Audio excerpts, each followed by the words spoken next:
So magandang araw mga kapatid, panibagong araw, panibagong unit na naman ang demo ko po sa inyo. So for today's video, present ko po sa inyo ang ating 2026 Expander GLS Automatic. So ano bang meron sa kanya, anong features, at ano ba yung nabago ngayong 2026 model.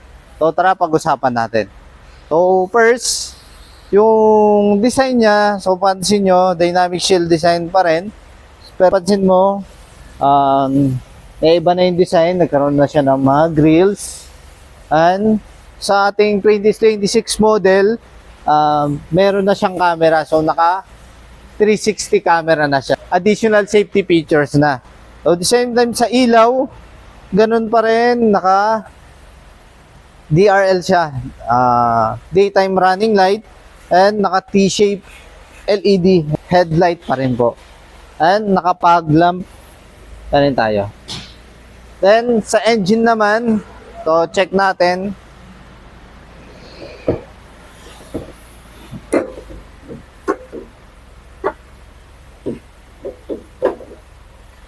Sa engine niya, wala naman na bago, ganun pa rin, naka 1.5 liters Myvec, 4 inline, dual overhead, Euro 4 gasoline. So, ang maximum power niya is nasa 105. Sa kanyang torque naman, naka 141. Natin dito sa kanyang gulong, so same pa rin. Ay, di pala same. Nagbago ang kanyang mugs. So, 17 inches two-tone alloy wheels. Ito yung kanyang previous design ng kanyang mugs.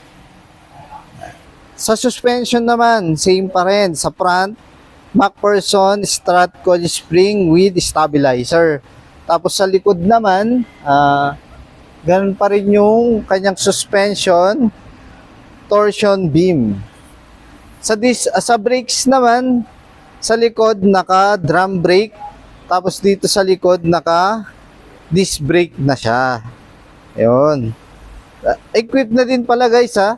Equipped na din tayo ng ABS at saka EBD ang ating unit. Kaya safe na safe tayo. Sa ground clearance naman, naka 225 pa rin po yung kanyang clearance.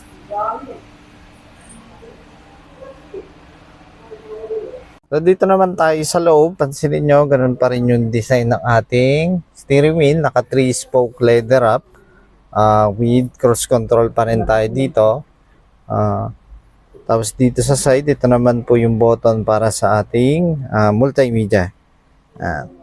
So pagdating naman dito sa kanyang multimedia system, meron siyang 10 inches, so mas malaki na siya from the previous model. Sa aircon naman, ganun pa rin yung design niya. Wala naman po kung nag-iba dito sa aircon, naka manual aircon digital type. Tapos sa transmission, ganun pa rin, same pa rin sa previous model, 4-speed automatic transmission. So meron pa rin siyang electronic parking brake and brake auto hold. Tapos sa ating seat, naka-fabric pa rin siya yung ating mga upuan. Tapos dito may 2 cup holder and armrest, tissue pack, and storage. Tapos yung upuan, dito sa adjacent sa driver side, mayroon siyang 6-way adjustable seat. Dito naman sa driver side, passenger, naka 4-way adjustable seat na siya. Tapos ganun pa rin dito sa pintuan, naka center door lock with power window. Ating unit, naka 2 SRS airbags pa rin po siya. Then equipped din siya ng for safety naman, itong unit natin na Expander GLS is equipped with active stability control, traction control, active yaw control, hill start assist. Pasok naman tayo sa second row. Tara, pakita ko sa inyo.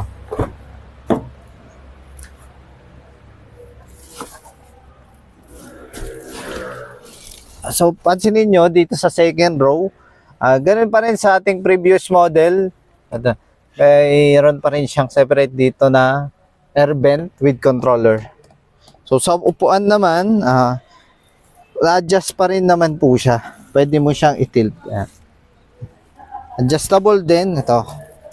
So, yan. Pagdating sa legroom, depende sa sasakay. Sa akin kasi 5'4". So, maluwang pa yung legroom pati dito sa taas. So, dito naman dito pa rin sa second row, may armrest pa rin po siya. Ayan. Dito. Para sa mga armrest with 2 cup holder. Meron siya. Tapos, syempre, dito sa likod, di ba, pag nalobat ka, may charging pa rin siya.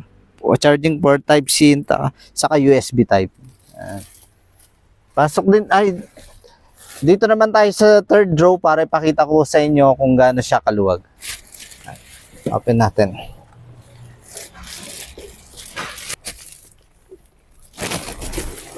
So, sa third row naman, maluwang pa rin siya. May legroom pa rin. Oh. Napakaluwang pa rin siya. Ayan. Tapos may 2 cup holder pa rin.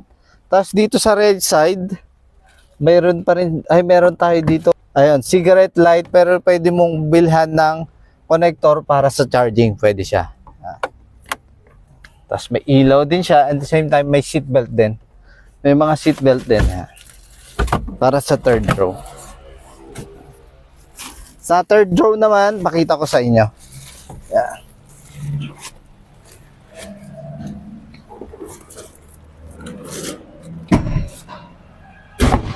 Yung fuel tank capacity pala niya is naka 45 liters na. Dito naman sa likod, ganun pa rin yung design. Naka pin type antenna, built-in spoiler with brake light. Tapos dito naman, ganun pa rin yung design niya, previous model, T-shape LED combination lamp with expander logo. Emblem pala. Tapos meron din siya ditong reflector. Dito sa kanyang likod pa rin, meron pa rin siya tayong reverse camera. Okay. Open natin. So dito sa likod natin, maluwang na din siya. Lalo kung marami kang ikakarga, pwede mo siyang gawing flat. Yung pwede mo yung i-flat lahat para mas marami kang mailagang mga luggage mo. Same time, storage, meron pa rin tayo dito. Pwede kang maglagay ng payo, mga sapatos. Dito pa rin, nandito yung kanyang basic tools at saka jack. Nakatago. Okay.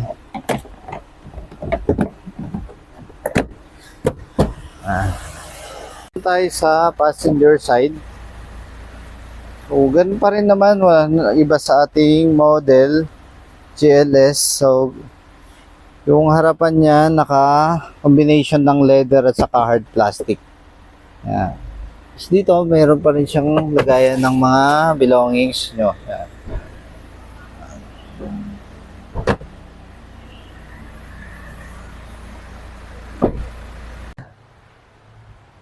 So, ayun na nga ating quick review para sa ating 2026 Expander GLS Automatic. Kaya kung interesado ka sa unit natin, ating promo, ang down payment niya ngayon, December, is 9,000.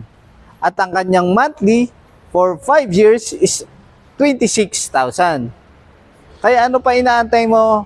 Kontakin mo lang ako sa aking number or PM mo lang ako sa aking mga social media account. And don't forget to follow, subscribe, and like na din para updated ka sa mga promos at videos natin. So, yun lang at God bless. Drive your ambition, Mitsubishi Motors.